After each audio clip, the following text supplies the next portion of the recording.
Day 1. I need to stop having these nightmares. Last night I dreamt that I was killed and sacrificed to a higher being of sorts. My husband isn't here either. Reckon I hear no man-made sounds. My husband came home with a robe today. It seems like it's made of silk. I slept in it until it was gone in the morning. Day 2. I don't think it was a dream. There's no evidence of civilization other than my house. The world outside is non-existent. Today my husband was quicker to anger than usual. I asked him why our coffee maker was broken, and then he felt attacked. He screamed in anger before taking a deep breath and watching TV. Day 3. I did laundry today and found the robe again. It had engravings written on it. My husband walked up to me and grabbed it without hesitation. I know the truth now. It wasn't a dream. I am in a state of being beyond life. I still don't know where I am. I can't tell if I'm in heaven, hell, purgatory, asphodel, or something in between. Something in between. Day 4. My husband talked about weird murder tactics, usually involving pigs or sacrifice. I'm becoming worried. I send to the world a final attempt of contact. A digital record of this journal. I hope someone finds this. Day 7. My husband found my journal and took it away before screaming and lecturing me. He kept talking about how he had nothing to hide and that I was being paranoid. He kept talking about how he had nothing to hide and that I was being paranoid. He ranted about keeping secrets and said he felt betrayed. I'm honestly scared. I found my journal again. Half the cover is ripped off and has more engravings. Day 8. I doubt that I can figure out my husband's behavior. I think he's just going through a stressful situation. After doing laundry, I found a knife with identical markings etched into the handle. I studied the markings. They mean different things. They usually have a tie to a form of sacrifice. Day 9, I am afraid. My husband is acting really sweet. I think he's trying to butter me up. I don't know what he wants me to do for him. I hope I realize that I should mind my own business and stop prying into my husband's life. I should never, ever disrespect his beliefs. Day 14. My husband found my journal again. I was writing and he snatched it. I got locked inside for the past few days. All windows are replaced with boards. Sharp objects are gone. Anything I could have used to escape has been removed or made inaccessible. All I have is the TV and my journal. Day 15. The power went out. The electric bill was overdue, I assume. All I have in this dark house is my thoughts and my journal. Day 16. A strange robed man visited me and told me that I was holy and meant for a better purpose than mortal life. Day 17. I'm supposed to leave the house and be taken to a sacrifice today. I don't know what to do. I will leave this journal. Day 23. I escaped. I don't know what to do other than run. I found my journal and snatched it before I ran. Day 24. I'm hiding in the house. It's the safest place I can think of. I can hear the rats pittering and pattering in the walls, the squeaks of the house, the sound of the outside world.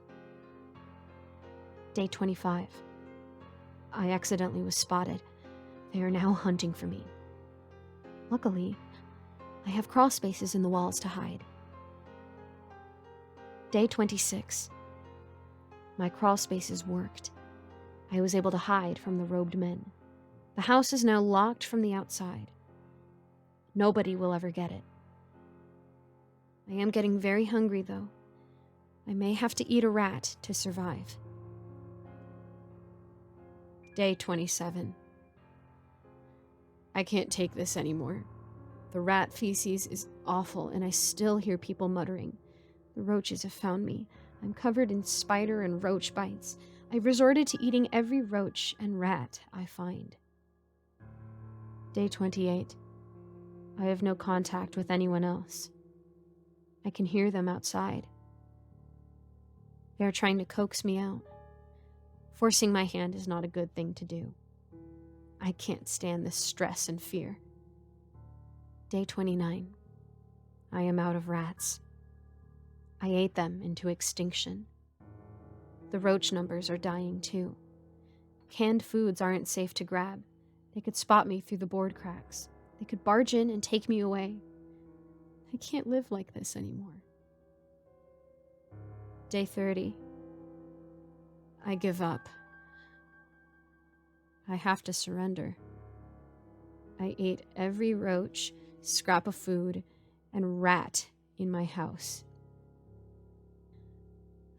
I will surrender to them tomorrow.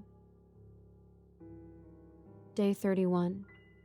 I'm turning myself in. In 2 hours, I will give up. I can't stand this anymore. I might as well believe them. Maybe I am destined for more.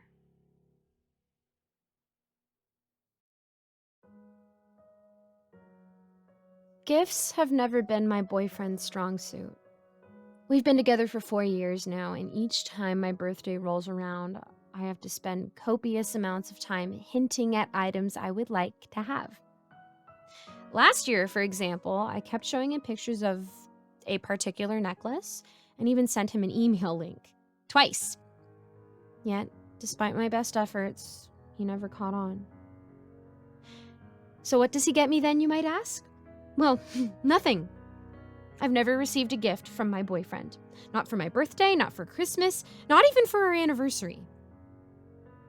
My friends have asked me why I'm still with him, and the truth is, I feel like breaking up over a gift or lack thereof would be a rather petty thing to do. I mean, is it really that important for an otherwise healthy relationship? Some might say it is. I mean, I do feel disappointed, of course, but I've grown used to it.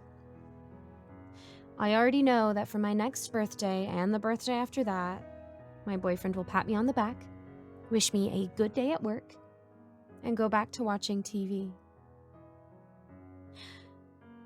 I must have been particularly shocked when he didn't get me anything during our first year together, so I asked him about it.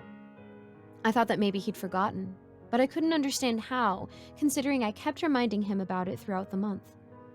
Well, you know what he said? "Aw, I'm sorry, Pumpkin. Aren't I enough?" And that pretty much sums it up. Every year, it's always the same.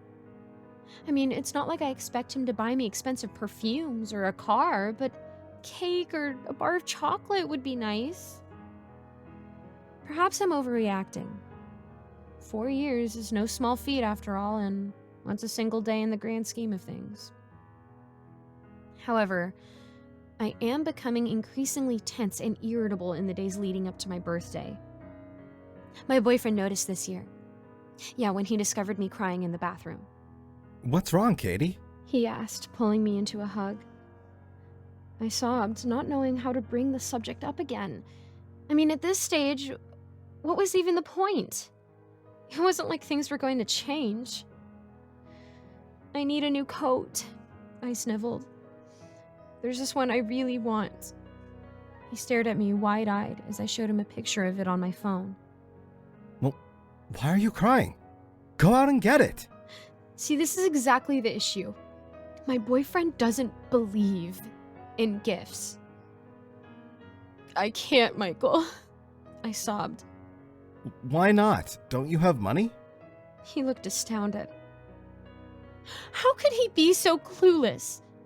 Overcome with a sudden pang of anger, I blurted out something I immediately regretted. "Either you get me a birthday gift this year, or we're over." He looked shell-shocked. To be fair, I was too. "I'm sorry. I began, but he scrambled to his feet and left the room. For the next couple of days, we barely spoke to one another. He stayed in the living room, and I mostly kept to myself in the bedroom. I tried apologizing several times, but he only grumbled under his breath, something about me only wanting him for his money. And we both knew that wasn't true, though. He wasn't even working at the time, so I was the one giving him an allowance. I had to go to work on my birthday.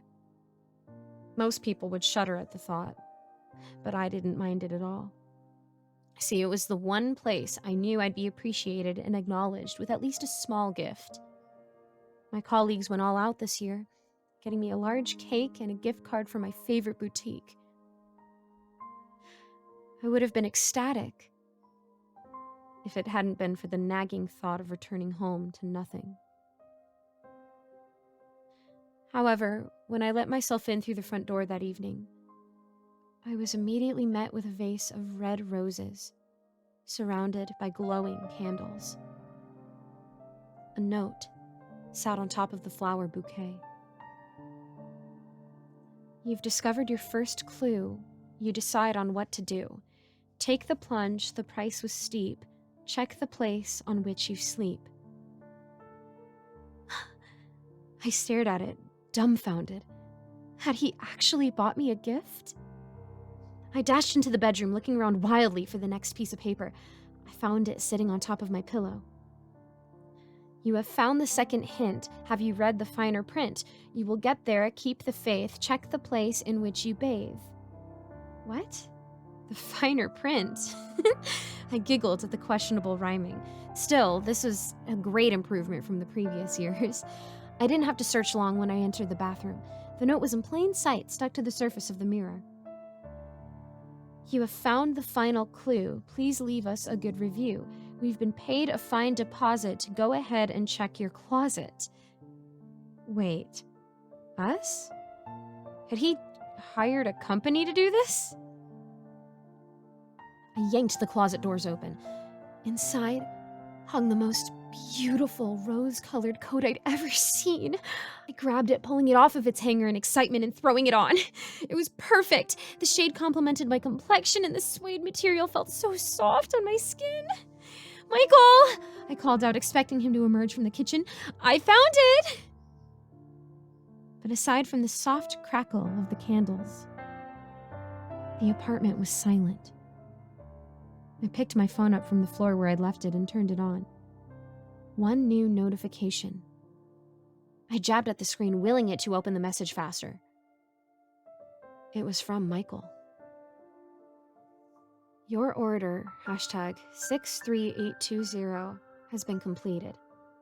The details are below for reference. 8 red roses, classic.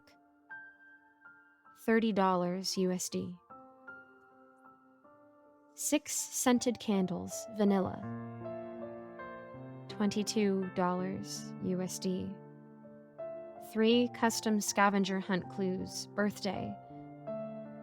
$50 USD.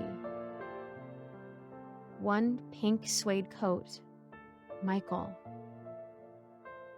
$0 USD. Please check the coat pocket for complimentary gift. I gaped at it. My lovely new coat had been free? And what was this about a complimentary gift? A new wave of excitement washed over me. Was there something else? Had he bought me the watch I'd asked for on my last birthday? I stuck my hand into the left pocket of my coat, and there was something inside. It was circular and squishy. At once, I retracted my hand and snapped the overhead lights to get a better look. Whatever it was, it hadn't left any residue on my fingers. I swallowed and pried the pocket open at the sides to try and see inside. I wish I hadn't. At first, I didn't even understand what it was. It was so red and bloody, I couldn't even see it properly. I took the coat off and dumped it onto the floor, shaking the pocket upside down. The contents rolled out, nestling into a crease in the suede. I nearly retched at the sight. There was no mistaking it. They were eyeballs. I screamed, and then I retched, and then my phone pinged. I grabbed at it, my heart pounding in my chest. Another text message from Michael. Thank you for shopping with us. What? What was he playing at? With shaking hands, I pressed the call button and held my phone up to my ear, ready to give my boyfriend a piece of my mind. Hello? A young woman's voice chimed on the other end. I felt like I'd been punched in the gut. Where's Michael? I blurted out. Was he cheating on me on my birthday? There was a silence on the other end. Could you let me know your order number? The woman's tone was sickly sweet. It took me a moment to understand what she wanted. I had no idea whether the whole ordeal was some elaborate prank I wasn't in on, but I certainly wasn't going to stoop down to their level. Pass the phone to Michael right now, I growled. Ma'am, I'm afraid I can't do that. Please let me know your order number and I will see how I can help. There was no way around it. 63820, I read aloud. I heard her clacking at a keyboard. Right, she said after a pause. I can confirm that your new coat is indeed 100% Michael. Is there anything else that you would like help with? What? I cried. What are you talking about? Where's Michael? She cleared her throat. Ma'am, Michael came into our shop this morning looking for a very particular coat. He showed us a picture, but we told him that we didn't carry it and that it had to be custom made. When we gave him a price estimate, he told us he'd get the material himself. That's all I can tell you. As she spoke, my heart traveled from my chest into my throat. Well, where did he get the material? She sighed. I'm not at liberty to say, but everything was done at his request. Is there anything else I can help you with, ma'am? I ended the call and dropped my phone onto my new coat, staring at the mess on the floor. My eyes were brimming with tears. I couldn't understand what had happened. Was I supposed to call the police? My phone pinged. I picked it up and stared at the screen. It was from Michael. He'd sent a video.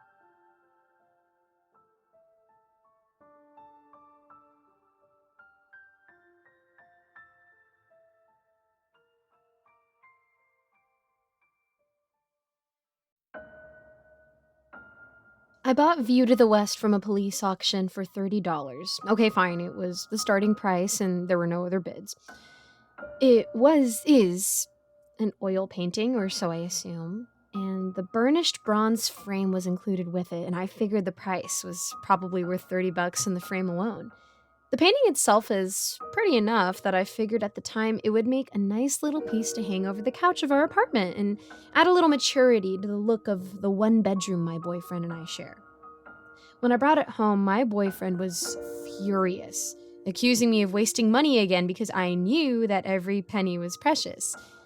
He was unemployed and I was barely keeping us afloat with my grocery clerk job. $30 was a lot of money, especially for something he labeled as a frivolity, but I never got to spend any money on myself. $30 is worth my mental health, is the general tune of what I said. He wanted to argue, but even if he wanted to break up right there, he'd be homeless. No close living family to speak of.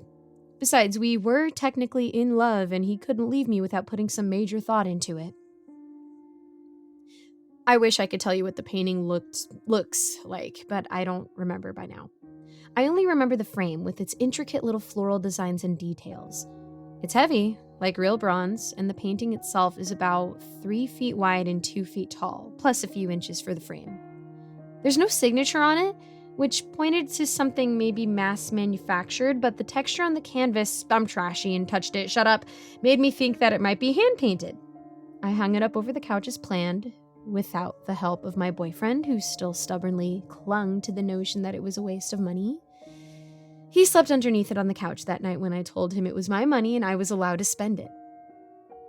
The morning after, as I was getting ready for work, my boyfriend seemed shaken. I asked him what was wrong, knowing he was about to pick another fight over the stupid painting.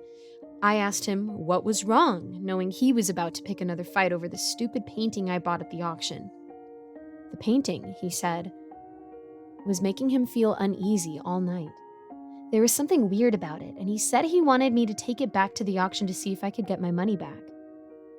Of course I didn't do that. It was a lame excuse anyway, and I had work the next few days. The reason he was uneasy, I told him, was probably because it was a confiscated item from a police auction, and he thought it was some kind of criminal paraphernalia, which it isn't. When I got home from work, he was still at home like usual. But instead of lounging on the sofa watching Dr. Phil, he was sitting in the middle of the living room floor, looking up at view to the west like he was worshiping Christ himself. When I said his name, he didn't look up. I had to shake his shoulder to get his attention, and when he finally looked up at me, his eyes were red and dry. He managed to blink a few times, and I asked him, what was he doing? He didn't know. He thought he had seen a little black figure cross through the painting. It must have been some kind of landscape now that I think about it, when he had been trying to go back to sleep on the couch after I left, and after that he couldn't stop staring at it. He claimed he hadn't realized so much time had passed while he was staring at it, and I wanted to accuse him of being dramatic, but those eyes, they were too hard to fake. Fine, I said. If it was bothering him that much, we could cover it up and I'd try to take it back in a few days when I had time off again. He nodded and his joints creaked when he got up to help me cover it up with a throw from our couch. How long had he been sitting there? That was the first real sign that something was wrong, but I ignored the unease that crept up the back of my neck. He slept in bed with me that night, but when I woke up in the middle of the night for water, I was alone. I went out into the kitchen and saw my boyfriend in the living room again, wrapped now in the blanket we had put over the painting. His eyes were trained on it like it was the only thing anchoring him to this reality. And I even doubted that much. Despite the fearful feeling in my gut that something was very, very wrong with him, I approached. I even tried to put myself between him and the painting, but he stared right on through me. I shook him again and he waved me off. I regret this, but I went back to the bed shivering instead of calling for help. I didn't know what to do. Please don't judge me for that. When I awoke to my alarm in the morning, my boyfriend was nowhere to be seen. The blanket he'd been wrapped in was in the middle of the laminate flooring of the living room, discarded. The door was locked, the bathroom empty too. But he'd left his keys on the kitchen counter where they always sat. And there was the painting, hung up on the wall where it had always been. I inspected it, hoping to see what my boyfriend had seen in it, trying to understand the obsession and praying it would tell me where he had gone. Fear soaked my bones. What if the painting had become too much for him to handle? What if I had awoken a psychotic break with the painting? What if he was on the street losing his mind and I was sitting at home fretting over what he might be doing instead of going out to search for him? And then I saw them. 2 little dark figures like the shadows of moths fluttering across the center of the painting. I pulled myself away from it, unsure of what I saw. Desperate to see it again, to prove that I wasn't seeing things too, like my boyfriend had. That was about 30 minutes ago. I texted my mom to let her know that my boyfriend is missing. If you know an unemployed Jonathan in Omaha, please let me know if you know where he's at. We should talk, and I'm worried about him. In the meantime, I'm gonna go look at the painting again to watch for the figures one more time. There must be something there.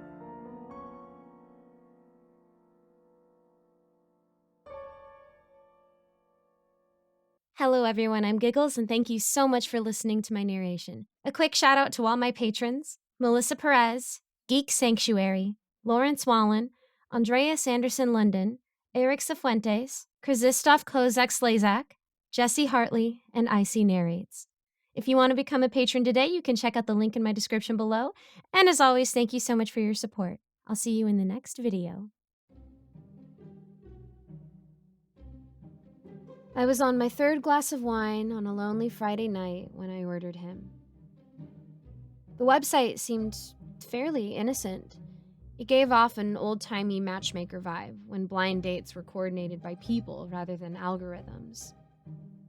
We'll find the perfect man for you. Sign up today to find him. I did. And was more than a bit surprised when a 6-foot-long box showed up on my doorstep the next morning. Open immediately, read the warning written on the side in big red letters. And there were holes in the cardboard, several of them, near the top of the box. Are those air holes? My dog Ruby slunk out of the house behind me.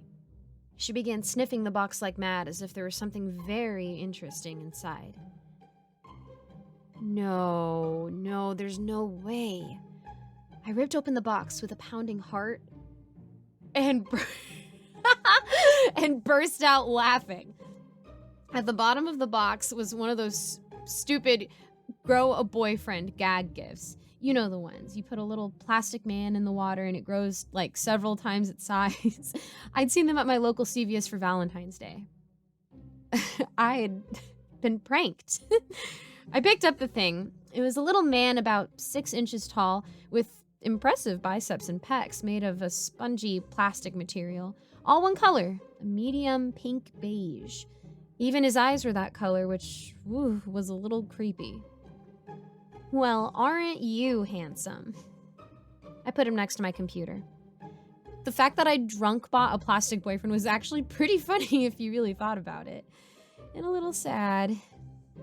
I immediately texted my mom and told her I'd meet her friend's son she kept raving about. That evening, I ate a steak dinner for one as I continued to work on my proposal. And there sat the plastic, fleshy little man, watching me with his fleshy little eyes. What are you staring at? It stared back with those soulless, beige eyes. Yeah, kinda lame that I'm sitting here alone on a Saturday night, huh? I sighed and glanced over at Ruby. Oh, look at me talking to an inanimate object. I've gone crazy, huh? She didn't look up from her chew toy. Out of sheer boredom, I went into the kitchen and filled a bowl with water.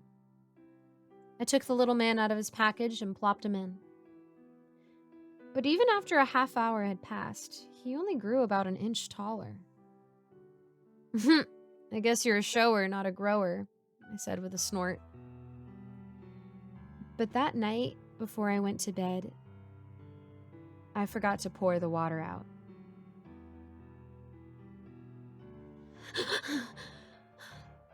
I woke up with a start at 4 a.m.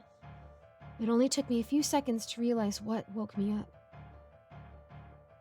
There were strange sounds coming from downstairs, a sloshing sound, and then a loud thump. I bolted up in bed. Someone's in the house. I'd always had a fear something like this might happen. Masked men breaking into the house in the middle of the night, killing me in my sleep. I grabbed my phone off the nightstand and clutched it to my chest, straining my ears to listen. Thump. Oh God. Oh no. He was coming up the stairs. He was coming up the stairs. I threw off the blankets and ran into the closet, closed the doors, and held my breath, watching through the slats as I silently dialed 911. The door opened. A man stepped inside, but there was something off about his movements. Jerky, clumsy, like he didn't quite know how to walk. I held the phone to my ear, whispering my address into the speaker. His head swiveled towards the closet, and every muscle in my body froze. His eyes, they were that awful beige color, like they were made of skin. As I stared at him, I realized his hair too, everything. He was beige all over, from his head down to his toes. A man made entirely of plasticky flesh. I stifled a scream, held the phone to my ear, praying he wouldn't come look into the closet. He stood in the middle of the room, his gaze sweeping over each wall. He paused when his eyes fell on the closet. Slowly, he turned in my direction. And then he took a step forward. I held my breath as he took another step, and another. No. And then he was there, right outside the doors. He paused and leaned forward. Through the slats, I saw him looking at me with those terrible flesh-covered eyes, thin veins spiderwebbed across the skin, across where his pupils should be. But somehow, he could see me. I could feel it. Feel him staring, waiting. A siren wailed in the distance. He turned around and slipped out of the door. Thump, thump, thump. I heard his footsteps recede down the stairs. And then he was gone.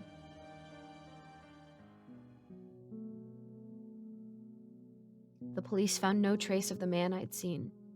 I told them about my order and showed them the email confirmation, but when I tried to click on the website, it gave me an error message. Whoever had sold me that thing had completely vanished.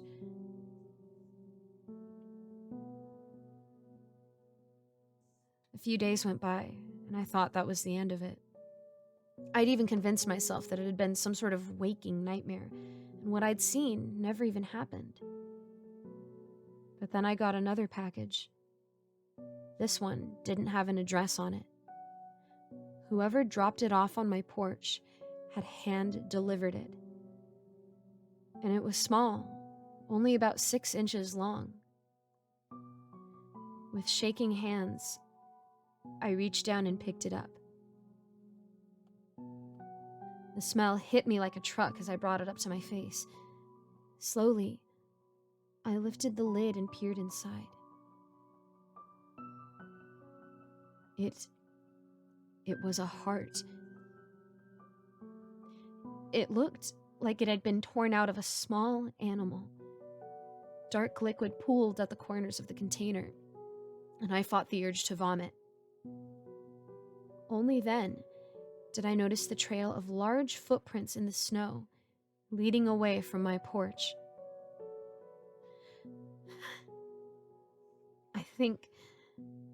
I think he's going to keep coming back.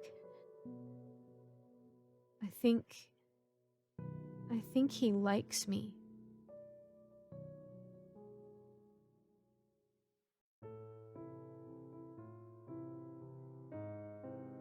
November 16th, noon. I can't say I'm a good cook, but I've definitely mastered some meals over the course of my life. But I haven't cooked even a sandwich ever since I moved in with Dave. I know. It's not something to complain about, but it's so weird. He's great at it, though. If he owned a restaurant, it would have gotten a Michelin star or something. November 23rd. Today I wanted to show Dave he doesn't need to put so much work into it. He's always making fresh food, never keeps anything refrigerated for more than a day. That makes it cooking 3-4 meals a day, which is a lot of effort, you know? I love his cooking, but I don't want him to think I'm ungrateful. So, I've been busy making a romantic dinner. I really tried my best. He went ballistic when he came home. I know I'm not as good as he is, but come on. Sometimes you just need to appreciate the effort, not throw everything away and act like a jerk. December 1st, evening. Recently, I found out that Dave does not buy the meat in the supermarket like a normal person. We were at the store buying fruits and veggies, and I suggested we buy minced meat so he can make pasta or something. He hesitated, but eventually told me he never does that.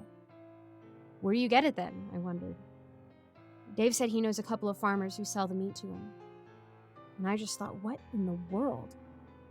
He explained that he is all for healthy meat or whatever, and he doesn't believe that store meat is good enough. And the farmers take good care of their cattle or something like that. My friend Julie thinks he's mental and that he has other skeletons in the closet because this is not normal. December 10th, morning. Dave came home after another one of his visits to the farmers with his jeans covered with blood. I felt unsettled and asked him what happened.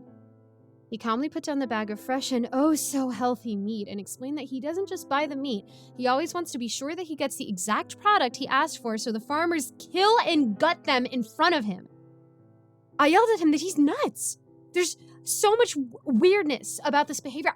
I don't know what to think about him. I'm not sure I trust him completely. December 19th, evening. We settled things more or less. I told Dave I don't really want to know anymore about his food-related whereabouts. Despite his odd food fetish, he's a fine and kind guy, and I know he cares about me. He just told me his family invited us for Christmas dinner, but he doesn't want to come. I became upset because I think it's time I meet his parents, you know? After a while, he agreed. I only sighed when he said we'll be bringing our own food there. I expect his family knows about this peculiarity, so they won't be surprised even a bit. Will they? December 25th, morning. We're getting ready. By this, I mean that I'm already ready and Dave is finishing with desserts.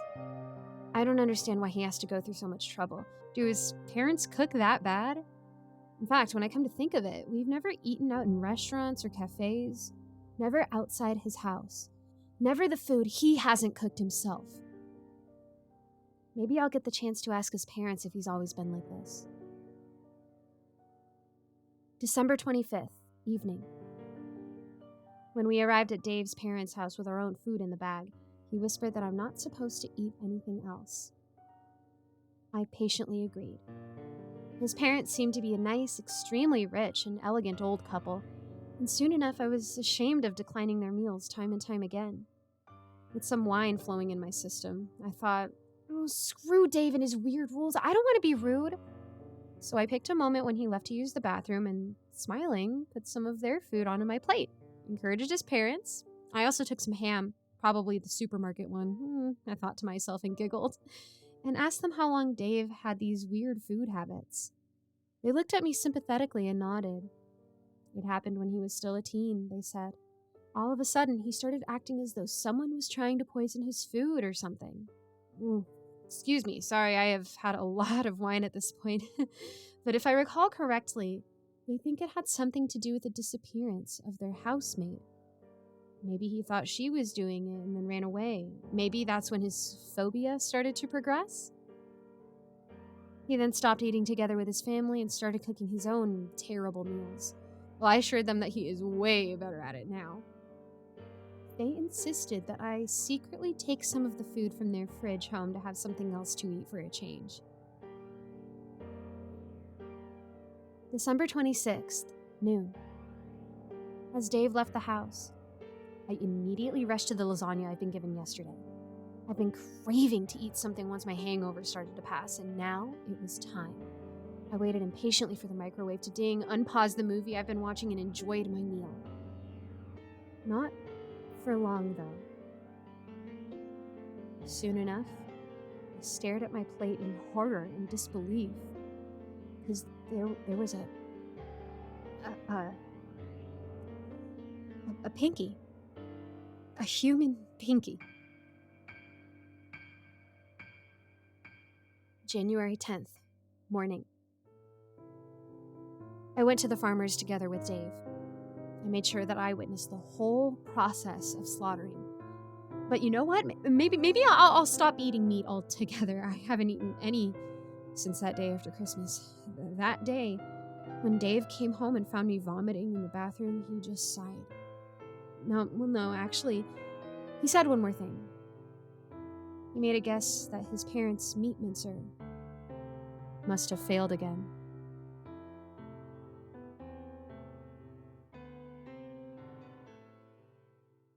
Hi everyone, my name is Michelle Renee, but everyone also calls me Giggles. Thank you so much for watching my videos. It really helps a lot. I would also appreciate if you guys liked and subscribed and also hit the notification bell and left comments, all that jazz that you hear from other channels. Anyways, I have to give a big, fantastic thank you shout out to all the people who are currently subscribed to my Patreon. And those fantastic people are Mr. Sankofa, Michael Milburn, Melissa Perez, Geek Sanctuary, Lawrence Wallen, Andrea Zanderson London, Eric Cifuentes, Jesse Hartley, and Icy Narrates. Thank you so much for supporting, and I hope to see you all in the next video. I really love my boyfriend. Trust me, I do. But lately he's been acting really strange, and it's getting harder and harder for me to ignore. We first met in July of last year on my birthday. My friends and I were walking home from a girls' night out when we were stumbling down the street after one too many martinis.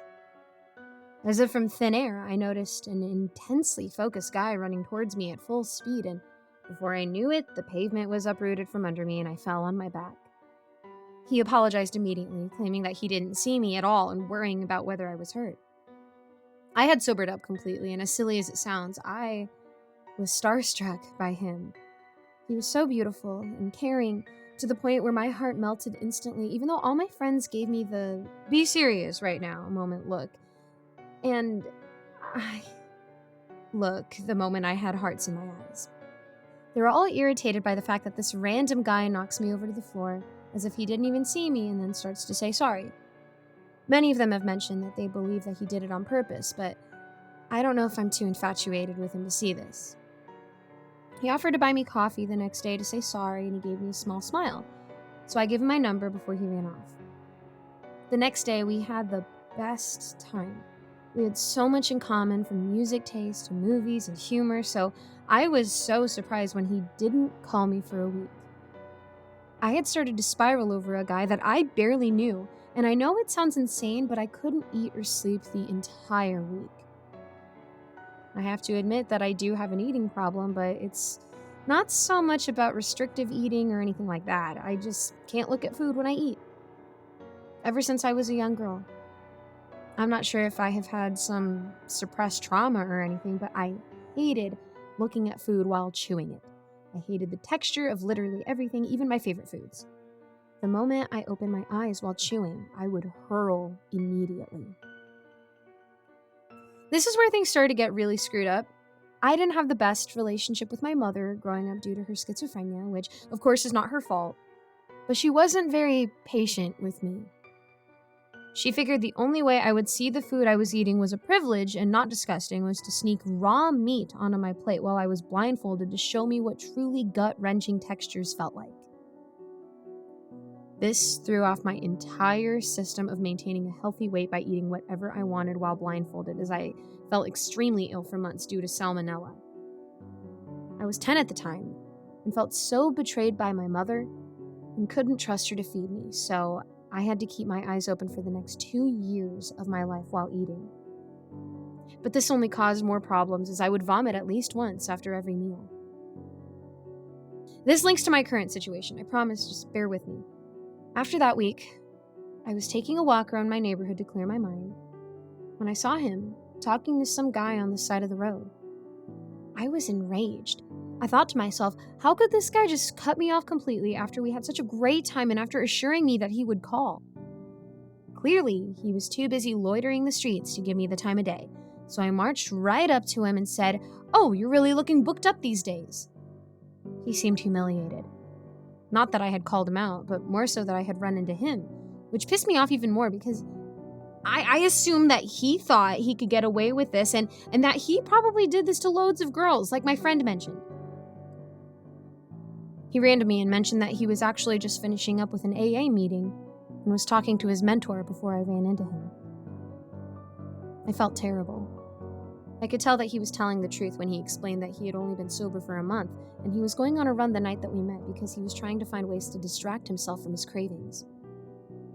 Thinking back, I did note that he seemed distraught, so it all added up in my head. Thinking back, I did note that he seemed distraught, so it all added up in my head. He also explained that me being drunk the night we met was probably not conducive to recovery, so he was just taking some time away from his phone and trying not to get too involved with me, but stated that it was probably too late for that since he already had feelings for me and wanted to ask me out to dinner. I was so conflicted. As much as my heart was melting, I hadn't been to a restaurant since I was 5 and didn't know how to explain the situation. Instead, I invited him for coffee at my apartment and poured my heart out about my condition and told him it was okay if he thought I was a freak. He was nothing but kind, and we decided to work on our problems together. I went to AA meetings with him, and he let me close my eyes while I ate without judgment. After a while, though, I noticed something was off. Since I spend a lot of time with my eyes closed, my sixth sense has become heavily developed. Recently, I can't hear him eating while we're sat down to eat. I can feel his breath on my skin, and don't ask me how I know, but I feel like he is millimeters away from my face, staring at me wide-eyed while I eat, smiling. The first time this happened, I reluctantly put my hands out, and to my horror, he was right where I thought he was. I laughed nervously and told him to stop, to which he laughed and said he was just joking around before playing it off by kissing me on the cheek. For the past 2 weeks, he's been coming home late and smells really strange. Not like alcohol, but more like rotting. So he runs to the shower immediately before I can ask. And to be honest, I'm too afraid to ask anyways. I've been noticing the smell permeating our walls and garage floor of our apartment, but I can't quite put my finger on it. Since he was quite distant, he offered to cook me a meal last night, but I really couldn't stomach it. At first I thought it was the seasoning or something, but I hated the taste. I felt like he was staring at me again too. And what's worse, I have no idea what type of meat that was. It just tasted off. Investigating this probably wasn't the best idea, as I'm now terrified of every waking moment of my life, but I had to because I need to know who the man I invited into my home is. I went to speak to one of the security guards about the smell and asked if anyone had noticed anything strange about their apartments, but he seemed dumbfounded and told me nothing out of the ordinary is going on. He did say that if there was a dead squirrel in a vent or something, it would be easy to find out by pushing the grill of the vent on the ground floor. Which made sense at the time as I lived just above the vent itself, and that if there was anything there, he would sort it out. So I did just that. I went to the ground floor, which has always made me feel uneasy because it literally looks like a liminal space and I can never get any phone signal there. I went down to the ground floor, which has always made me feel uneasy because it literally looks like a liminal space and I can never get any phone signal there. As I stepped out of the elevator, my phone buzzed, which was strange since my phone read no signal. It was from my boyfriend. "Where are you?" My heart dropped. It was only 3 p.m. and I knew he would be at work, so there would be no reason for him to have tabs on my location. I was going to lie, but I realized that I could have been dealing with someone much more dangerous than I expected and didn't want to risk my life more than I already have. But that didn't mean I had to tell the whole truth. "I'm just on the ground floor doing the bins. Why? You okay?" I sent a heart emoji for good measure. My phone lit up as if on cue. "You're going to check the vents, aren't you?" What? How did he... None of this made any sense, and now I was all alone in a dark car park-like space with some creep messaging me. I then got another text from an unknown number. "Please open the vent. Help. I need to get out before it gets to me. I don't have much time, baby. Please." What is going on? I knew it was my boyfriend. I just did. But if that was my boyfriend, then who in the world was in bed with me every night? I know it's silly to have unwavering faith like that, just from a text, but I had to do something. I pushed the grill open slightly, but retched and fell to my knees at the intolerable odor. It smelled like a butcher shop that had been abandoned for years, but then something caught my eye. In my peripheral vision, I saw the glint of a diamond. I would recognize that diamond anywhere. My phone buzzed again. "Say hello to your mother for me." I felt like someone threw a bag of bricks at me. All the breath left my lungs, and I couldn't see anything. I hurled and gasped when I saw a severed hand fall from the vent and onto my lap. I let out a blood-curdling scream, but quickly covered my mouth when I heard a shout from inside the vent. "Open the vent!" I had to ignore the screams to steady my mind because I wasn't ready to face whatever else I was about to see. I could hear the elevator rumble and hum. I knew it was him. Or it, or whatever was after me. But I felt so weak and sick I could barely breathe. Whatever it was, I knew it was going to eat me and my boyfriend. If I could even trust my instincts that he was the one in the vent. I could hear a voice behind me, but couldn't really understand what it was saying as I drifted in and out of consciousness. Now, I'm awake, but I'm definitely alone. There's no one in the vent, and no one behind me. I'm not sure if I'm safe, but I have pieced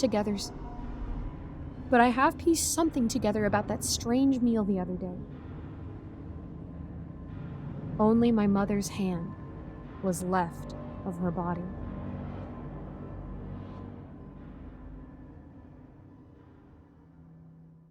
Hello everyone, I'm Giggles, and thank you so much for listening to my narration. A quick shout out to all my patrons: Melissa Perez, Geek Sanctuary, Lawrence Wallen, Andrea Sanderson London, Eric Cifuentes, Krzysztof Kozak-Slazak, Jesse Hartley, and Icy Narrates. If you want to become a patron today, you can check out the link in my description below. And as always, thank you so much for your support. I'll see you in the next video. I've always described my husband Derek as a bit of an introvert, but that's not entirely true. He's gregarious, funny, and charming, but you really have to break past an initial layer of shyness to get to the real him. I laugh because if we hadn't started talking through text first, I doubt I would have discovered that part of him. He really brought his whole self to our date, and it was history after that. He's had his core group of friends for a while, but after we moved out of state for work, he has definitely struggled. I always made friends pretty easily, and I love meeting people. He was fine for a time coming to events and hanging out with my friends, but after a year or so, he said he started to miss having a regular friend group of his own. His other friends would visit, but they were far, and I sympathized. I encouraged him to get out there in some hobby groups of his, and to be fair, he really did. But nothing resulted in anything long-term outside the days the groups met up. "Oh, didn't you say he always wanted to learn how to DJ?" my friend Cindy exclaimed. She was one of the 3 women I met up with regularly for book club. "Yeah, I think he makes really great playlists, but I think that obsession comes from what he thinks was a missed opportunity." "What's stopping him now?" Sarah asked as she sat back and brought her wine glass to her lips. "Mostly money. We're just in catch-up mode from school right now, so not a lot of extra spending cash." "I thought so, but that's why I asked," Cindy said. "Because I know of a club that meets up every Friday night, brings their equipment, and practices." My sister went once but said it wasn't her scene. Knowing her, she probably took a little longer than she preferred to catch on, but since most of the equipment is provided, that's a major barrier gone. I was pretty excited at that news, but paled in comparison to the glee on his face. His first night out, he couldn't stop talking about the group, how talented everyone was, and that whole mood of the room changed when he got the chance to practice with one of his playlists. "Honestly, they were welcoming but a bit distant when I first came in, but I think I really want them over. They even meet once a month for dinner. One of the guys said a lot of people usually disappear after the first month, but they hoped I would come back and become a regular member." For the next couple weeks, things were great. I saw a shift in his mood for the better, and he carried himself with much more confidence. I went ahead and told him we could forgo our usual date nights so he could go for the first dinner with his new friends. I think he went through multiple outfits that night before I grabbed a button up on the floor. Selfishly, it was my favorite shirt of his. don't stress over clothes. They obviously like you for you and your taste in music. Besides, if it was all about your clothes, they would have kicked you out a long time ago." I chuckled and gave him a kiss. "You just don't understand the geek chic look I'm looking for. Not everyone understands fashion. It's okay." Derek smirked and returned my kiss, then headed out. He checked in later in the night to let me know they had talked him into going to a small venue where other musicians, DJs, and professionals frequented. I wasn't familiar, but I recognized I didn't know much about the underground music scene here. Derek returned around 2 a.m., a bit disheveled, but had clearly had fun. A couple of his friends had driven him home and helped him up to our door. A striking couple. The man introduced himself as Jamie, and a woman, who I assumed to be his girlfriend, said she was Natalie. She wrapped herself around Jamie's arm as soon as they got Derek to the door and apologized for letting him have a bit too much fun. I told him it was more than fine and reached out to help him inside. Before he crossed our entryway, Jamie grabbed his arm and dropped the keys into his hand. "Don't want to forget this. We carpooled and your car should still be at the restaurant. Thought it would be less of a hassle since it's closer to you guys than whatever club we ended at." I thanked them and could smell the faint scent of alcohol as I helped Derek inside. We headed toward our bedroom and he recounted the parts of the night he could remember. I noticed as he talked that he kept massaging between his neck and right shoulder. I asked him to let me see and gasped. "Derek, what happened? This is really bruised. If someone tried to give you a hickey, they did an awful job." There were even specks of blood on his collar. Derek looked at me confused. He honestly had no idea anything was even there and thought it was just some sort of drunk incident. The place was pretty rowdy, and I do vaguely remember a sharp pain and my vision spinning. Before I knew what happened, Natalie had me sat down on one of the couches. People were pretty riled up and tried to get me to celebrate someone's birthday or something, but Jamie got them to leave me alone while I got it together. I was relieved he was okay, but it didn't feel great that he was hurt for Lord knows what reason and decided to leave it alone so we could get some sleep. I was relieved he was okay, but it didn't feel great that he was hurt for Lord knows what reason.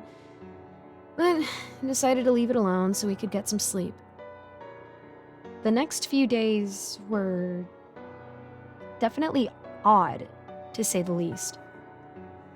On the first day after his night out, Derek could barely keep his eyes open and kept complaining about how bright everything was.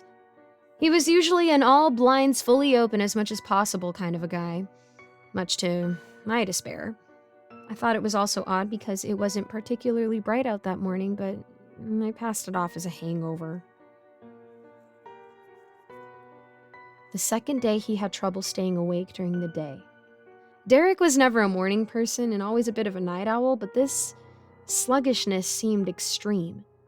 He was fully awake by the evening throughout the early morning. Since we weren't sure what was going on yet, he was able to get accommodations to work his new odd hours. Since he worked from home, it wasn't too much trouble. It would have to do until our doctor could come back with anything useful. On the third night, we were out on a date, but he didn't eat very much. He said he was fine with a couple drinks and an appetizer he barely ate anything of. On the fourth night, his normal chestnut skin had become washed and dulled of color.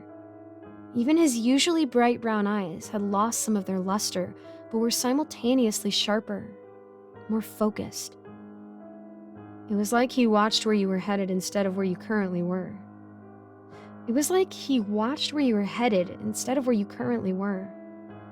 On the fifth night, Derek had accidentally broke every glass he held while doing the dishes. On the sixth night, he started to complain how dry his throat was. No matter how much he drank and tried to eat, he said he didn't feel satisfied. It was on the seventh night his friend showed up to pick him up for another jam session. They had never done this before, and I wasn't too keen on him going since we still had no idea what was going on, but it also seemed like a night out would do him some good. Honestly, I also felt like I needed a break to decompress and think of what else we could do to find out what was happening. I fell asleep faster than I intended and was startled awake by an urgent rapping at our door. I went downstairs and saw Derek through the peephole and opened it. I covered my mouth in horror. Blood stained Derek's shirt, and as my mind came back, I saw it was on his face as well. He braced himself on the doorframe and said, "Hey, can I come in?" I don't know what it was, but despite my love for this man, something visceral in my body kept my mouth shut. I just stared for a few moments and slowly closed the door. He knocked again. "Please, Trish, let me in. I just want to talk. Look, I know this sounds weird, but if you come to the club with me, you can find out what's going on with me. They said they'd make an exception for you and let you inside." I had no idea what he was talking about. I barely heard what he said over the voice in my head, screaming for me to keep him outside. I sat on the ground and stared ahead as he kept knocking and trying to convince me to go with him. I finally found it in me to creep back upstairs. I thought I was quiet. Didn't make a sound. But he raised his voice for me not to go. Let's call her Jane, because I don't know her real name and neither does Andy. He's been obsessed with her from the moment he laid eyes on her when we found her body in the wall. It's not healthy at all. You might be thinking, oh sure, blame it all on the other woman. Your husband is a grown man and is just as much at fault as she is.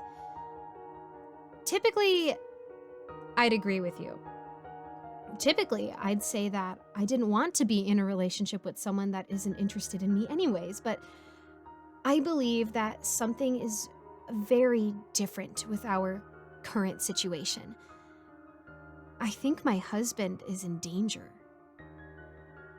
She left him a note this morning, written on the back of a torn piece of the old wallpaper that plasters the walls of much of the house. I was with him when he found it amongst his supplies. He held it to his chest dreamily and refused to let me see it. If that wasn't bad enough, I eventually found where it came from. A patch of wallpaper was missing from the wall in the kitchen, 10 feet from the ground. I couldn't help but picture her scaling the wall unnaturally. In my imagination and nightmares, that I've had more recently by the way, she comes and goes from the attic and crawls along the walls, always faceless, nameless. Andy is an artist and I do freelance graphic design, so it was easy enough for us to pack up and move out here. He mainly paints landscapes, but will include people when it feels right. He confided in me that he felt he was losing any talent he may have ever had. Maybe he didn't have any in the first place. Maybe he wasn't even an artist at all. He'd just gotten lucky that a few of his pieces were extremely popular since some recent ones had been received with mediocre feedback. I thought his work was incredible and told him so. I told him that's how it is sometimes, and I felt the same way with my work on occasion. But make something you're happy with. Not everything will be perfect. Though it remained unspoken, we both thought he needed a change of scenery. When he did eventually and nervously ask me what I thought of moving out to the country, I quickly agreed. I was born in the Midwest and still at times found life in the city to be overwhelming, not to mention expensive considering our inconsistent paychecks. We found this little farmhouse miles and miles from the closest town of under 500 people. I think it had been owned by the city or bank, because we bought it sight unseen other than one picture of the exterior on the website we found it on. I mean, we figured it needed work, but we could afford it, so that was a major selling point. But we've made a terrible mistake that may take our lives. Or at least his. It turns out that we own this house on paper only. The true owner is whatever we share this space with. As we first stepped out of the car and traversed the dusty driveway up to the house, I couldn't help but notice the items littering the yard, like disjointed snapshots of the lives of prior residents. Disintegrating women's shoes and stained clothes half buried in the dirt, a sun-bleached jewelry box with deep and messy rips through the wood, a heart-shaped wedding frame with a squelching black liquid in place of a photograph. Of course, none of this had been in the picture of the house when we saw it online. As for the house itself, As soon as we opened the door, I knew something was off about the place. The windows didn't seem to let in enough light despite there not being a cloud in the sky. I've since notified that there's some sort of darkness in this house that even the brightest of days and cleanest of window panes cannot permeate. The walls were cracked and bulged in odd places where plaster looked to have been hastily and amateurly applied. A smell like that of long-forgotten food permeated the air. Even after airing out the place, I still catch the occasional scent lingering throughout the house, in the air itself and absorbed by the hardwood floor and cabinets, but Andy swears he doesn't smell it. There's an air of sadness and longing here that never seems to go away. There's also this odd-smelling, greasy-looking residue staining the area around the entrance to the attic that drips onto the floor. I don't know where it comes from, but no matter how often we try to clean it, there's always more of it. Typically, I like open floor plans, but for a reason I can't explain, the high ceilings and few walls here felt threatening, as if any opening in its space is an invitation for something else to fill it. Sometimes I felt the presence of that something in the form of a choking heaviness in the room. Other times as anger. No, anger isn't strong enough. It feels like pure hatred. As we moved in our last box and locked the front door behind us, my chest tightened as I had a panicked thought. There's nowhere to hide.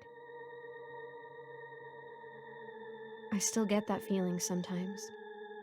What I have yet to figure out is exactly what I am trying to hide from in our own house. Is it her? I wish I could describe it better, the feeling I get in this place. The weirdest thing is that Andy loves it here. He's been painting again nearly constantly. What worries me is that from the moment he met her, and since his visits to her in the attic, his art has become much darker. Before we moved here, he used to paint by the beach, but because it was hours away, he didn't get to go often. He'd instead paint from memory, or he'd paint us together based on our old vacation pictures. Even during our first few weeks here, he painted the landscape with the light-handed and airy style he was known for. After he met her, he still painted landscapes, but much darker. He painted the farmland you could see from outside our window, but the tall stalks of amaranth he'd once painted as they swayed in the wind like ocean waves on the grain became a scorched and blackened field. The sky was a shade of red-orange, but in the way that indicated a long burning fire in the night, not a serene sunset.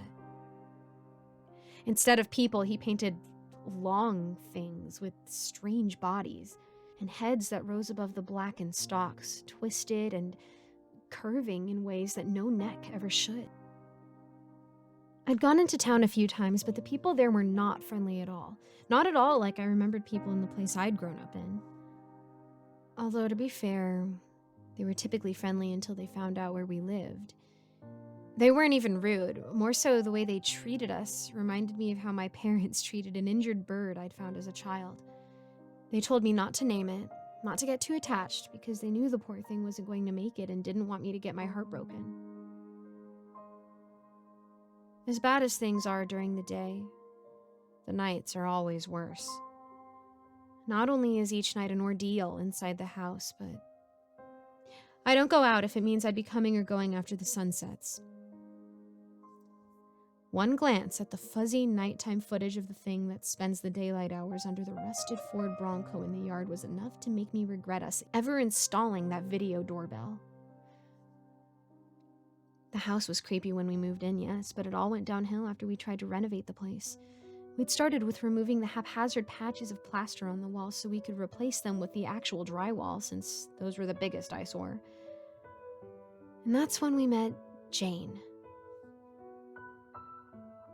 As we had cut through the first lumpy and malformed portion, a long swath of white blonde braided human hair tied up in a green ribbon spilled out. I had screamed, and Andy gasped and jumped back. The hair was stained and sticky. Parts of the head it was attached to just barely visible in the shadows beyond the opening. We didn't need to cut into the wall further to know that we'd just found something terrible. Andy went to grab his phone to call the police, and I had to leave the room and buried my face in my hands. When Andy went back in, he called me over, his voice shaking. She was gone. Only a few strands of pale hair tinged red at the roots snagged on the jagged drywall remained to assure us that she'd ever been there at all. That was the last time we've tried to change anything about this house, but things are going downhill fast. Although I haven't seen her again, I can feel that she's still here. Worse, he has become utterly obsessed with her. One night I woke up hearing creaking footsteps from the attic and panicked. I turned over to wake up Andy, but he wasn't there. I looked for him everywhere and eventually found footprints in that liquid leading up to the attic. I listened closely and could hear his voice. He was having a one-sided conversation and laughing. I had started to climb up the old wooden rungs myself until I felt something up there hovering right by the pitch-black entrance, almost as if it was daring me to come into the darkness. He goes up there almost every night now. When he does sleep in our bed, I swear I've woken up to him hovering mere inches from my face. The look he gives me when he does this. Oh, well, I'd never seen such a look on his face before we moved here. And maybe it's coincidental, but it looks like he's aged a decade or even two in the past few months. He doesn't leave the house at all and barely eats. On top of all that, his paintings are getting worse. They aren't even coherent anymore, just dark paint smeared across the canvas with no apparent method to his madness. He's also become quiet and withdrawn. He still talks, just not to me. I hear his voice echoing from the attic at night. Sometimes, when he thinks I can't hear, I'll catch him talking to the walls themselves during the day. I know he's talking to her because he uses the same loving tone that he used to use with me.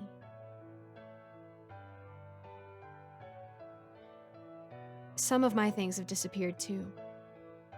The other day I found some jewelry Andy had given me years ago glinting in the sun, carelessly tossed outside as if its very presence in the house was deeply offensive. Yesterday, he painted over what had been his favorite painting of us on vacation that we'd had above the fireplace since we moved in. Muddy reds and black had been applied madly across the once beautiful landscape, covering us in the tall redwoods in incoherent smears. He then hung it back up as if it was perfectly normal and without as much as a comment, although he did have an odd smile on his face. I don't know what she is or what's gotten into him, but I'm worried about him. Each day he seems to get worse, and I've noticed he started wearing a tattered and stained green ribbon tied around his wrist. How do I get him to stop seeing her?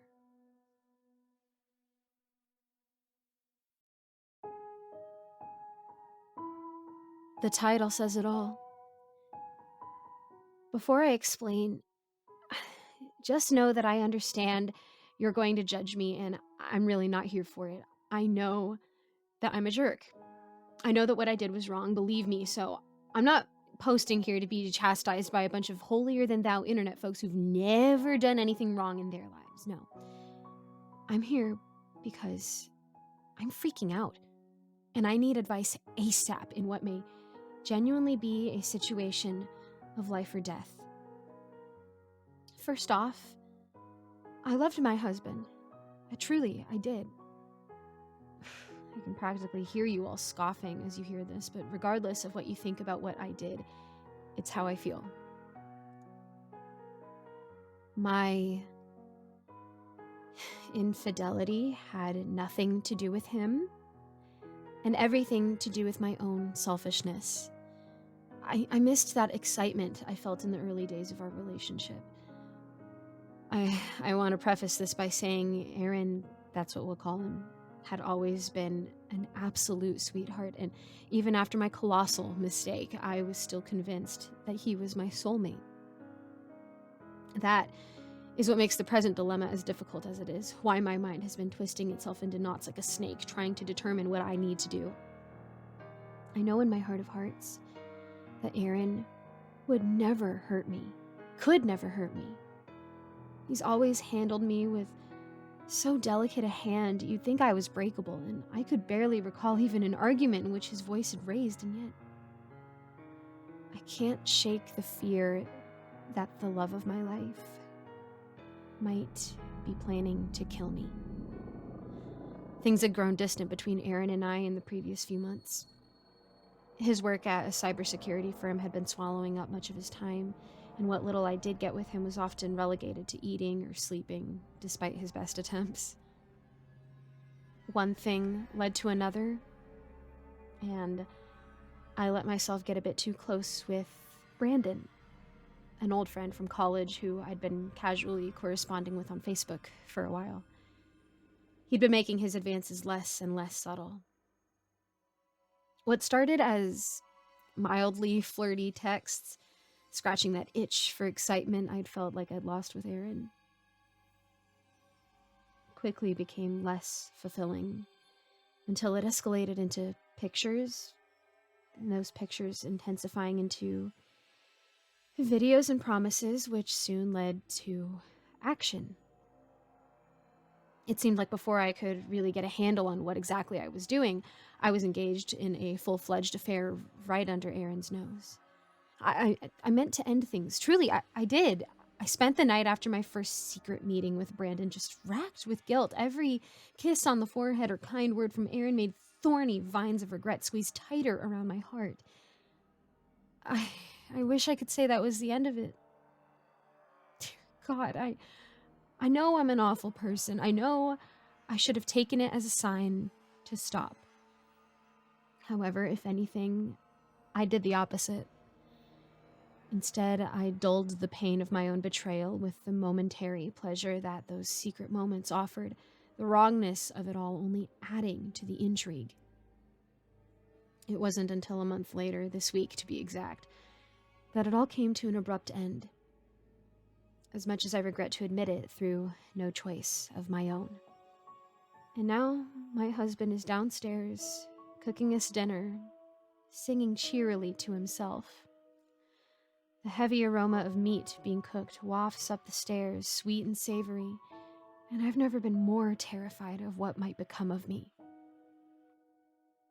I can't wait to see you again tomorrow. To hold you again. It's all I've been able to think of. I bit my lip, stifling the smile I felt rising in me as I read the text. I swallowed hard, my face running hot, coughing and rubbing my palms over it to hide the blush I knew must be visible. You seem happy tonight. What's up? I met Aaron's gaze from across the table, breaking it just as quickly as guilt blossomed in place of that secretive excitement. He grinned up at me, spinning a sporkful of the pasta he'd brought home for dinner. I stifled a frown, a twinge of a sad sort of pain in my heart at his expression. He was as adorable as ever.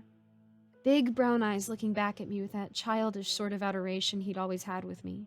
His carefree grin, despite the lines of age and exhaustion from work, had slowly begun etching in his features. Nothing, My mind scrambled for an adequate response, something that would pacify him enough to prevent any more questions. I'm happy you're home. Always am. I smiled, reaching across the table and placing one of my hands atop his for good measure. His eyes lit up, grin growing into a full-blown smile as he raised it to plant a kiss. How can you do this to him? The thought rang so loud in my mind I was almost sure he could hear it. You're a terrible person. He doesn't deserve... The gentle buzz of my phone sent pins and needles rippling atop my skin like a tidal wave. My heart tingled with a nervous yet intoxicating sort of excitement. I found myself searching for an excuse to step away from the table, my stomach churning with a regrettable longing. Aaron's smirk wavered, but was back in place as soon as it had fallen. Still, in that brief instant, I wondered if I hadn't seen a momentary glimpse of something else. I felt a brief sense of trepidation at the thought, but it was dashed by another jolt of nerves as the phone buzzed yet again. Gotta run to the bathroom, I said as I pulled away from the table. He nodded briefly, chuckling. Have fun, love. I'll pour you another glass. His eyes followed me as I made my way to the hall. Jess? The sound of my name halted me in my tracks, heart beating with anticipation, hand almost tingling to grab for my phone. I know things haven't been perfect lately. What with the new job and everything, and maybe I've been slacking a bit. I can tell you've been feeling that. His voice wavered. The emotion he seemed to be trying to restrain momentarily bubbling to the surface. I felt my own spinning into a quiet maelstrom just beneath the surface. He was right, of course. He was only stating a realization I'd had months prior. I suppose I ought to offer some background on how we got here. Aaron and I have been together for 7 years and married for 3 wonderful years out of those. We met our sophomore year of college in a physics class we both shared, and to hear him tell it, he was smitten from the moment we were assigned to work on that project together. It took me a little bit longer to see the connection, but the two of us grew close over the course of that year, and eventually I fell head over heels. From the earliest days of our relationship, it was obvious he was the rare sort of college guy who actually listened when I spoke, often surprising me with little gifts or dates that correspond with things or interests I shared with him. He was attentive and gentle, the sort of person who moved the spider outside rather than squashing it, and he was the first guy I dealt with who seemed not to complain that I was too self-absorbed or didn't seem to care about him as a person or any of that nonsense. I say all this just to reiterate just how much I knew then and have known all this time. That I've found a gem. But, like all relationships, with time, things began to shift. He had begun work at a new tech startup, working long hours in cybersecurity that kept him away from home and left him drained during the hours he was present. He kept up with his share of the duties around the house, even maintaining much of the cooking for us, but it was different. Things began to die down at an alarming rate, and before long, I felt like our love life had already aged decades. I suppose that's where my selfishness played a role. I guess I had become accustomed to a certain level of romantic attention, and as the months rolled by, with far less attention being paid to me by Aaron, I began to feel dissatisfied in my relationship. This is when I made the mistake made by so many others and sought out the nearest replacement, letting myself get a bit too close with Brandon, an old friend from college. We'd been casually corresponding on Facebook for a while, and he'd been making his advances less and less subtle until eventually I reciprocated. And as I said, what started as mild flirty text soon escalated into action. And, it didn't change how I felt about him truly. And at the moment, my insides burned with regret. His eyes met mine, and it took everything I had not to look away. But I love you. And I'm gonna make sure to remind you it more. I could only manage a nod before turning and hurrying into the bathroom as the myriad of conflicting emotions battled towards the surface. I'd like to say I blocked Brandon the moment I entered the bathroom and broke down in silent sobbing. Instead, I responded in kind. Miss you too. Can't wait for tomorrow. I wish it was a lie. But the truth is I was feeling so guilty about my affair that it ironically was the only thing in life that still felt good. I sat on the lid of the toilet for a while, wondering just how I'd let things get so far before running the water. I splashed a handful on my face, and as I stood before the mirror, I found my eyes staring anywhere but. I didn't recognize the person looking back. The rest of the night passed by relatively normal. By the time I left the restroom, Aaron was cleaning up and straightening the table. Despite the almost incredulous look he gave me, he said nothing. He threw something on the television which I was utterly unable to focus on, my mind already on the day ahead. Had I been more attentive, perhaps I'd have noticed just how closely he was watching me. The way he was almost searching me for something, like I was under examination. I would find out the very next day. By the time I woke up, the alarm on my phone blared through the wisps of sleep as an unusual grogginess clung to me. I silently cursed each glass of wine I'd had the night prior. As I attempted to regain my faculties through a headache far too severe for 3 glasses of Merlot, sunlight was streaming through the bedroom window, and I could hear Aaron moving about the room. It was 10 or a little after. It would be a late start at work for Aaron today.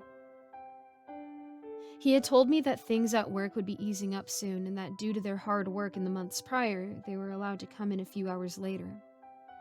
I couldn't help but resent that it couldn't have come months before. I heard him as he approached the side of the bed, my eyes still shut. I felt a kiss on my forehead. After today, things will be different. His voice was low, and while I knew his words ought to be comforting, they made guilt swirl about my gut. I could smell the familiar cologne wafting off of him. I promise you we'll go do something. I'll take some time off, and we can go somewhere. Anywhere you want. He told me, leaning over as I lay in bed, planting a parting kiss on my forehead. Only nodding my response with feigned grogginess, feeling far too guilty to respond, knowing what I was planning to do that very day. Through the slits that were my eyelids, I could see him watching me. He stood at the edge of the bed for what felt like an unusual amount of time, his eyes on me, expression something unreadable. For reasons I couldn't understand, it made my skin crawl and my heart rate quicken. Does he know something? I stayed frozen, suddenly feeling like a child who was unsure if they were on the verge of being in trouble, unwilling to open or close my eyes even a bit until he had left. After a few more seconds, he chuckled to himself and shook his head before turning and heading for the door. I didn't open my eyes fully until I heard the garage door closing and his car pulling out of the driveway, my heart thudding so hard in my chest that I was sure it would have given me away. It took me a few minutes to gather myself, a whole new wave of anxiety gnawing at me, before I started to ready myself for the day ahead. I reached blindly across my nightstand, letting my eyes shut again as I sighed with a mixed relief to be alone and the ever-present anxiety at my overarching situation, feeling for my phone, expecting my hand to brush across it at any second. As I felt my hand slide across the empty wood, there was a surge of realization like being submerged in ice water, a jolt rolling through my entire body. I shot up, immediately searching the table, hearing my heart thudding in my chest. It sat neatly on the far corner of the table, still plugged in. I felt a cold dread beginning to knit itself into my very being. It was all too neat. I couldn't remember for the life of me how I'd left it sitting the night before, but I was sure of one thing. It had been facing down. I stared at it for several seconds, as though it might change the reality. My distorted reflection stared back from the screen of my phone. Shoot, I breathed. Shoot. Frick, frick, frick. Every second that passed as I hurried to open the phone felt like it was moving closer to a heart attack. Nausea bubbled like boiling water in my chest as it clicked open. I swiped up, displaying all of my open apps, scrolling immediately to the messages and not stopping until I was on the thread named Melissa. I felt a surge of relief as I scrolled through. Nothing had been sent from my side. I was certain if Aaron suspected anything, he'd have at least questioned Brandon. It seemed for now my betrayal was hidden. The only new text from Melissa had been sent the night before. Looking forward to work tomorrow. Been waiting to get that project of ours done since last week. I breathed a sigh of relief. All of the most incriminating messages had been deleted immediately after sending. I couldn't help but smile. All of the previous anxiety faded as I set to getting ready for the day. By the end of the hour, I was in my car, heading out of town towards our planned meeting spot. We'd agreed on a motel far enough away from both of our cities, one that we hoped would ensure even the brief possibility of running into anyone either of us knew. We planned to spend the day together, allowing me to return long before Aaron or his wife returned from work.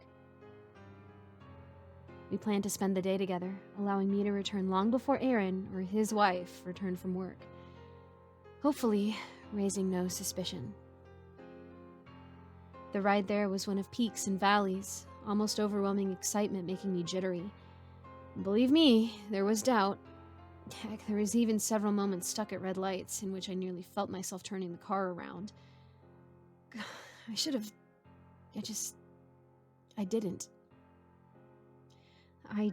didn't. It probably wouldn't have made a difference at that point. I pulled in front of the motel around 11:40 a.m. The parking lot was a small square of concrete tucked at the center of the L-shaped building. Mine was one of the only vehicles in the 12 or so spaces, with the exception of an old Ford pickup well past its best days, and a sedan. Neither of which was Brandon's car, the picture of which I'd almost religiously committed to memory in the days before. I debated between waiting in the car or checking in, my nerves eventually making me settle on the former, though the longer I waited, the more I felt my eyes searching nervously.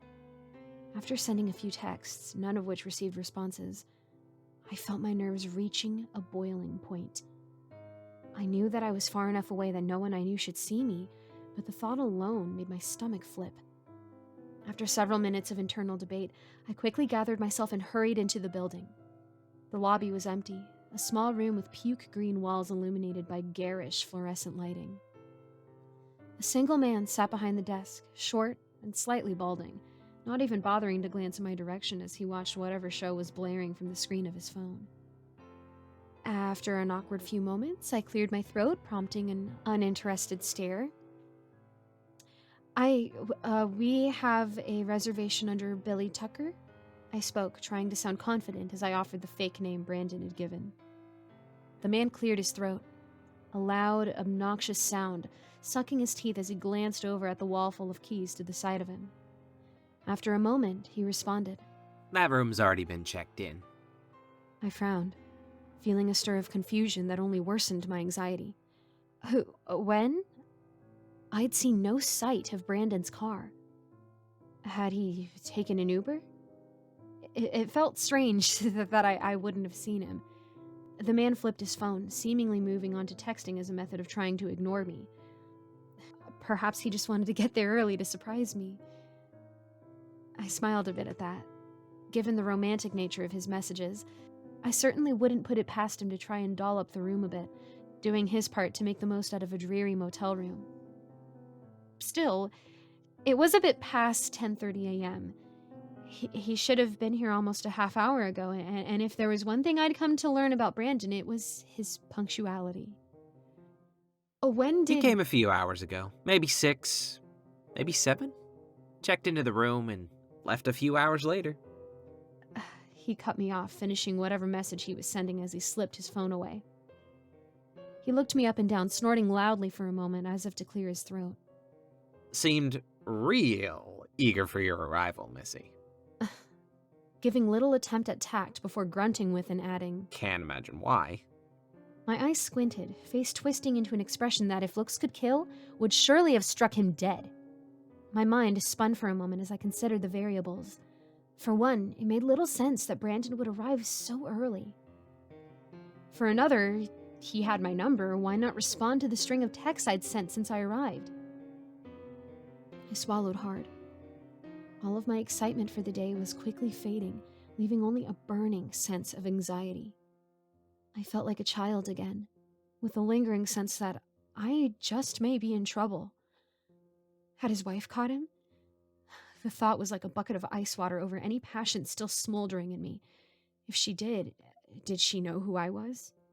Would she tell Aaron? The questions tumbled one after another through my mind, each raising my heart rate more than the last. Was he alone? I asked suddenly, hardly even realizing the words were on my lips. Was there anyone with him? Did someone meet him here or, I don't know, find him? The man pursed his lips, staring to the ceiling in a look of exaggerated concentration. You know, come to think of it, there might have just been someone with him. Hard to remember, sitting here for so long. I felt my heart take a plunge. Who? Was it a woman? Was she angry? I held my tongue before I could begin rambling. Jeez, it was so long ago. This is a busy establishment, and I'm not sure I can remember without a little help. Maybe some motivation? My teeth felt ready to crumble with how hard I grit them as I reached for my wallet with all the speed and fervor of molasses. I pulled out a 20, and at the sound of sucked teeth, pulled out another. He reached for the cash before I could even offer it, snitching it with his thick fingers and smiled.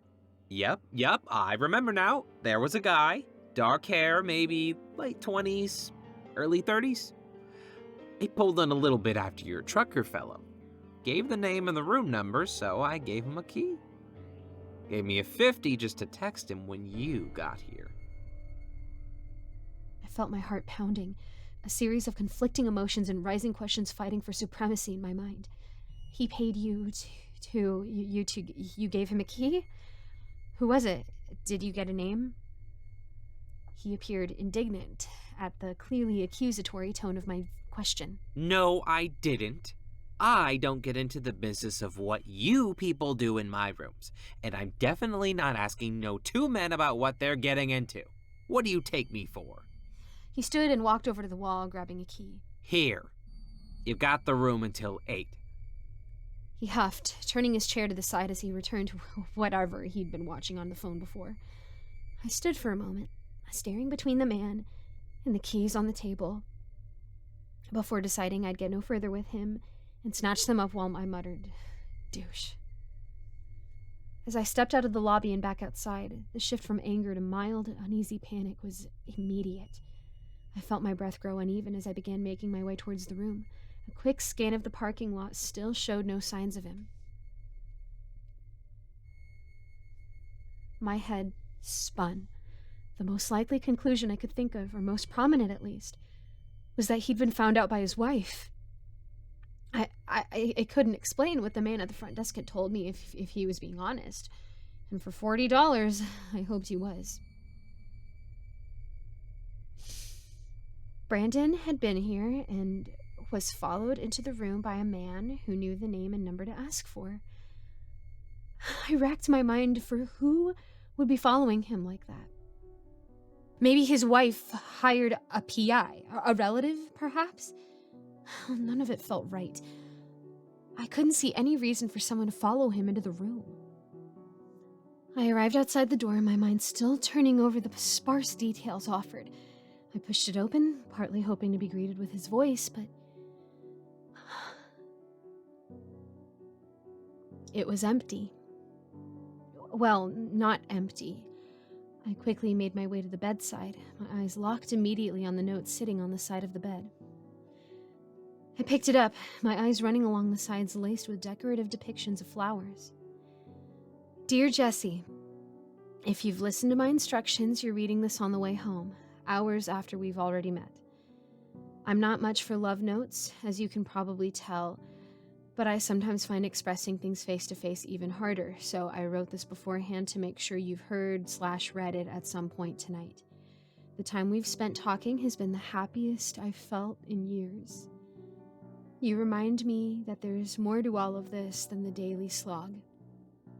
I'm glad to share this moment with you, and here's to the hope that perhaps one day it won't have to be so covert. P.S. I hope you like the roses. I felt my heart pounding as I finished the letter, searching immediately for the roses and finding none. Had he not had the time to leave them? Okay, so he had been here. Long enough to leave me a note, clearly. Someone had followed him in, and now he was gone. My heart pounded, my head buzzing with rising panic as dark thoughts began to creep in. I pulled out my phone, finally calling. It rang and rang with no answer. I tried again and again and again. 5 more calls, all yielding the same result. For a moment, I flirted with the thought of calling the police, but as logic followed the panic, a series of flaws showed themselves with that idea. What would I tell them? Officer, the man I'm cheating with failed to show up for our shady meeting. I believe he might be... I didn't even want to finish the thought. It was ridiculous, of course. The more rational, albeit still painful, probability was that the guilt had overtaken him and he turned back. The thought hurt on several levels, chiefly the guilt I felt having had the decision made for me.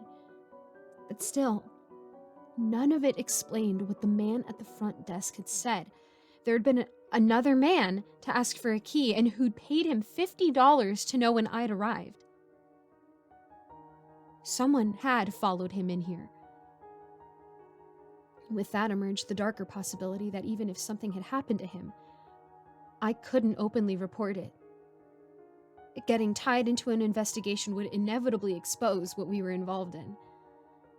I felt my stomach flip, the urge to vomit making my eyes water.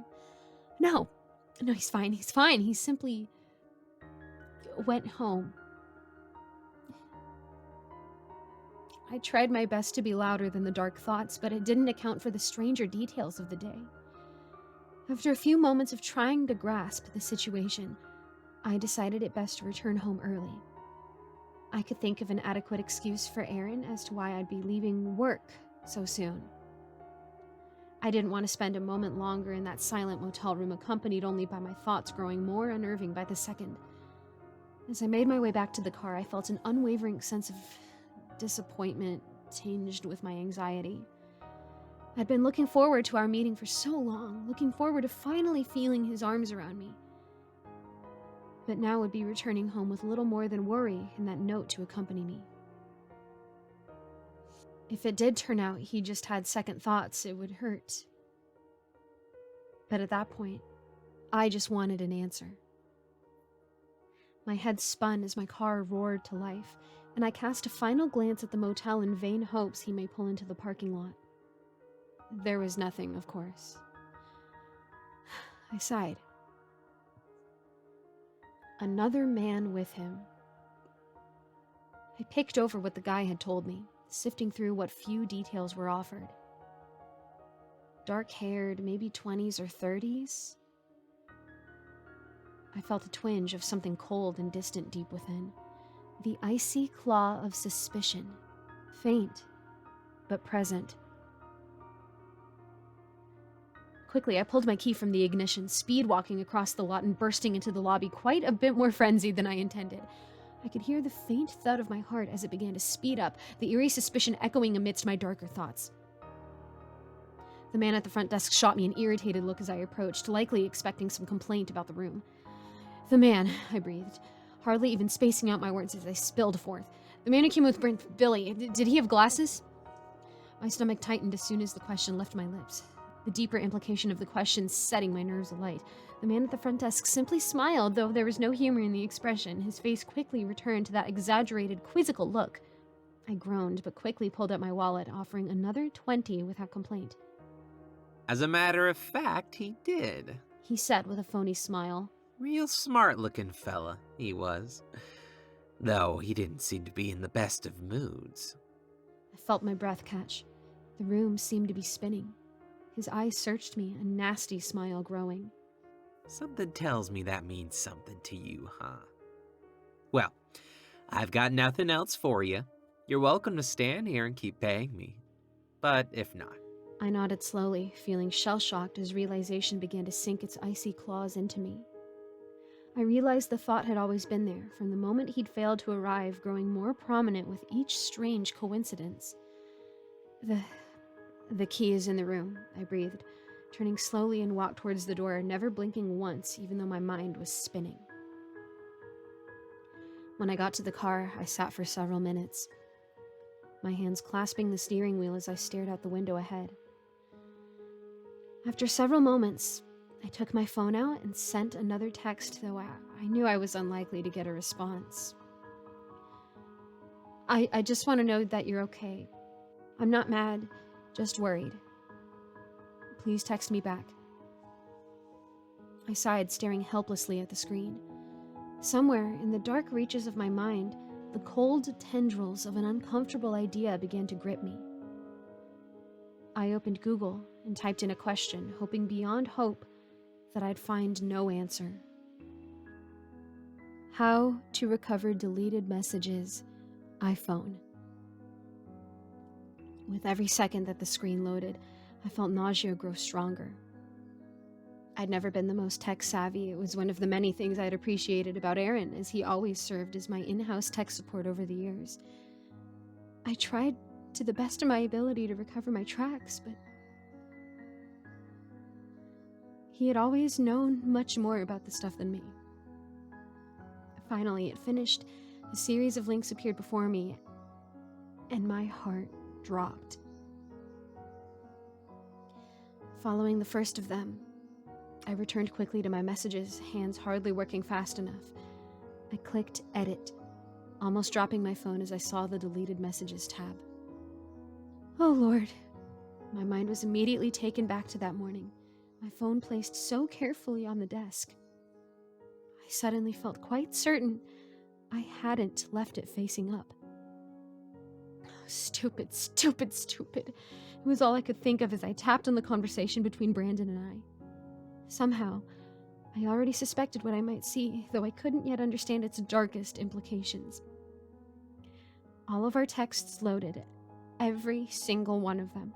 All of the flirtatious messages and explicit photos I'd hoped to have cast into a digital abyss laid out bare.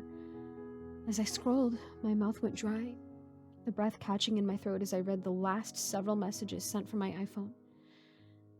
I realized, with dawning dread, that I'd recognized none of them. They hadn't been sent by me. I checked the times. The first one was sent at 1:23 a.m., long after I'd fallen asleep. Hey, Aaron's leaving earlier tomorrow. Let's meet around 4. We want as much time as possible, after all.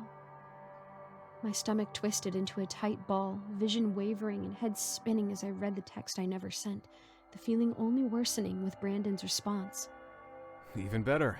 Trish is leaving for her mother's house around 6. I can think of an excuse to head out a bit early.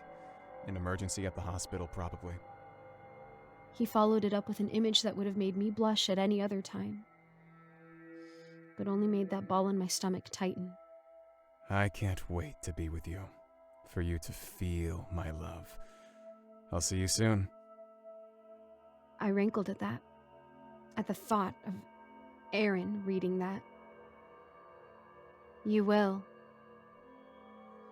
My head pounded as I continued the rest of the conversation. It had taken place between the time of the first message and 5 a.m. Brandon had texted me to let me know that he was en route, and my phone had responded back saying the same. Around 6, both sides confirmed arrival. Brandon telling me he'd been waiting in the room and that he had something waiting for me. I can't wait. I'll be there in a second. And eyes closed, I have a surprise for you, too. It was the last message sent from my phone that I hadn't sent. There was no follow-up from Brandon, the only texts remaining in the thread all coming from me from the start of that morning.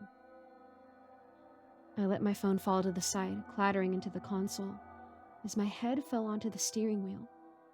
I screamed until I could taste the coppery flavor of my blood at the back of my throat, not stopping until someone pulled into the lot and cast me an odd look. I grappled with what to do next, what I should do. There was only one logical conclusion, and desperately I wanted to avoid it, and that was that Aaron had gotten into my phone when I was asleep and sent those texts. Given his proficiency with technology, I didn't doubt he knew about recovering deleted messages long beforehand and had seen what I tried to hide. What that meant for Brandon, I wasn't sure. The logical, hopeful part of me told me that Aaron must have confronted Brandon, maybe even threatened to expose him to his wife and made him back off. The less hopeful part, which I couldn't help but feel eerily drawn to, told me Aaron had confronted Brandon, but the outcome was that something far more sinister had happened. I wanted to vomit. I wanted to peel out of the parking lot and tear down the nearest highway to just disappear. As the bleak reality settled in, I knew I had nowhere else to go. And even if I did, I couldn't just disappear like that. Not without knowing what had happened. My mind became restless with unnerving thoughts as I started my car and pulled out of the lot, beginning the drive home. It somehow felt twice as long as before. No amount of music at any volume was drowning out the questions I was asking myself, nor the curses I was directing at my own stupid and irrational behavior. By the time I pulled up in front of the house, my stomach was twisted into several knots. The lights were on inside, and as the garage door roared open, I saw that Aaron's car sat waiting inside. A part of me nearly peeled out of the driveway, not even sure of where I would go, but I kept it all at bay. My stomach flipped as I turned the keys in the door, and as I opened it, I was ready to see Aaron standing in wait. As the door opened, I was greeted only by the fragrant scent of spices and cooking meat wafting out from the kitchen. The sounds of movement, clattering pots, and closing cabinets confirmed what the smell already told me. Aaron was cooking, and taking particular care with this meal, if the watering of my mouth told me anything. Confusion served to abate some of the initial unease for a moment. I closed the door as silently as I could, though I was sure he'd heard me, and crept slowly through the living room towards the entry to the kitchen. As I peered around the corner, I could hear Aaron humming to himself as he worked, watching as he busied himself with the meat he was sautéing. Dinner will be ready in 10. I jumped as he spoke, almost forgetting that he'd heard me enter. Go ahead and wait at the table. He said, turning to face me. His expression was utterly unreadable. The mask of professionalism I often saw from him on business calls, almost work-like, and yet his eyes, despite his best attempt, I could see a cold rage beneath them. I felt my heart racing as it hammered against my chest, my mouth falling open to respond, yet I couldn't think of what to say. The air felt heavy, thick, with a surreal sort of tension, as I was walking through a nightmare that felt like static between us. All of the day's confusion and anxiety whirled around my head in a simultaneous maelstrom.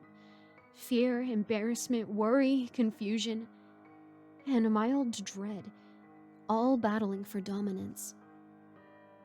After a long, dreadful moment of silence, I nodded, slowly making my way into the adjoining dining room. My heart dropped as I peered into the room and saw what sat on the table. At the very center lay a bouquet of roses, wrapped in decorative paper covered in hearts. I swallowed hard against the lump in my throat and tried not to acknowledge the uncomfortable questions it raised.